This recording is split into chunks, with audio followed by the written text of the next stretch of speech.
Дэлхийн нийтээр одоо урамсгалын өөрчлөлтийн асуудал одоо аягүй хэрэгж байгаа. Энэ бол дэлхийн нийтийн тулгымцсан асуудал. Тэгэхээр урамсгалын өөрчлөлт гэдэг нь яг юу хэлж байгаа юм бэ гэхлээр энэ бол урт хугацаанд цаг агаарын өөрчлөлт хувирлыг л хэлээд байгаа. Гэхдээ өнөөдөр одоо тухайлах юм бол агаарын температур хасах 10 градус байж байгаад маргааш 5 градус болж байгаа. Энэ үзүүлэлт бол цаг агаарын өөрчлөлт тийм ээ. Тэгэхээр урт хугацааны буюу энэ олон жилийн цаг агаарын дундаж өөрчлөлтийг урамсгалын өөрчлөлт гэж нэрлэж байгаа. Дэлхийн нийтийн урамсгалын өөрчлөлтөд гол бий болгодог юм бол хүний үйл ажиллагаа түүнтэй холбоотой хүлэмжийн үзэгдэл байдаг.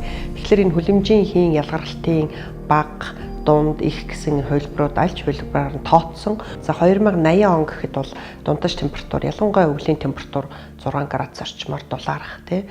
Тэгэхээр өвлийн хур тунц 55 орчим хувиар нэмэгдэх. Зуны хур тунц бол нэг 7-оос 8 хувиар нэмэгдэх юм хандлага гараад байна.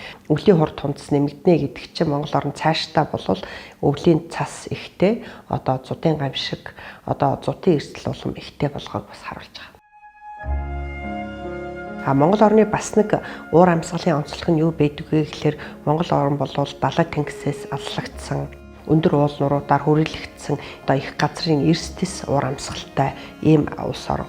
Тэгэхээр 1940-с 1980 оны хооронд бол уур амьсгалын жилийн өөрчлөлтийг ингээд аваад үзэх юм бол 0.18 градус 10 жилдээ байсан бол 90 оноос хойш мэдээлэлээр харах юм бол 0.33 градус 10 жилдээ буюу ингээд уур амьсгал илүү эрчимтэй байна гэсэн үг. Тэгээ энэ мэдээлэлээс дүгнэхэд бол одоо мөнх цас мэс цэвдгийн хэмжээ буурахаар байна тийм ээ.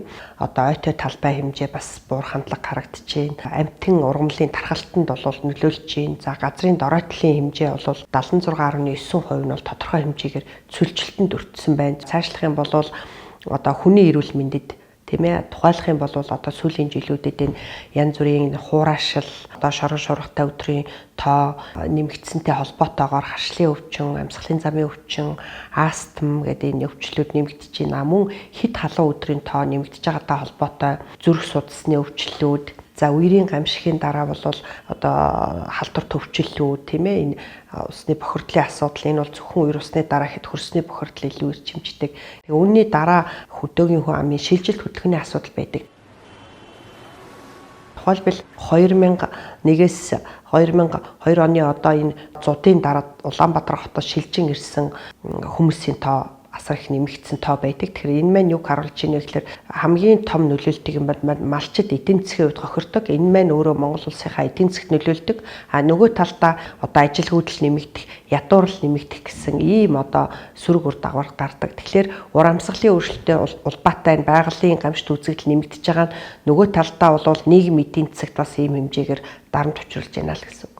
Тэгэхээр дэлхийн нийтээрээ бол энэ ур амьсгалын өөрчлөлт бол нэгэнт одоо тодорхой.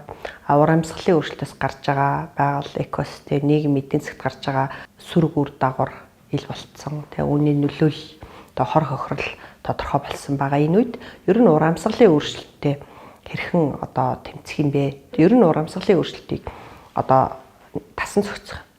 Эсвэл ур амьсгалын өөрчлөлтийг сааруулах гэсэн юм үндсэн хоёр аргаар бид нар энэ ур амьсгалын өөрчлөлтийг одоос гарч байгаа одоо хохирол нөлөөллийг эрсдэл багтаа туулах юмаа гэж шийдсэн байдаг. Тэгээд өндөр хөгжилтэй улс орнууд нь бол ур амьсгалын өөрчлөлтийг сааруулах арга технологиудыг хэрэгжилж байна.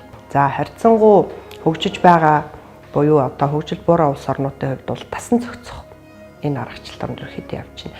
За манай Монгол орны хувьд бол ур амьсгалын энэ өөрчлөлтөд тасан зохицох арга аргачлал нь бол илүү тохирно. Тэгэхээр бид нар энэ хуурашилт одоо гамшигт үзэгдэл нэмэгдэж байгаа илүү дулаарч байгаа энэ цаг үе зөгцсөн одоо аж ахуй эрхэлж байгаа аж ахуйгаа үүнд одоо зохицуулах, сэргийлэх гэдэг мэдлэг мэдээлэлтэй байх явдал бол дасан зохицох үндсэн арга хэрэглэгдэх.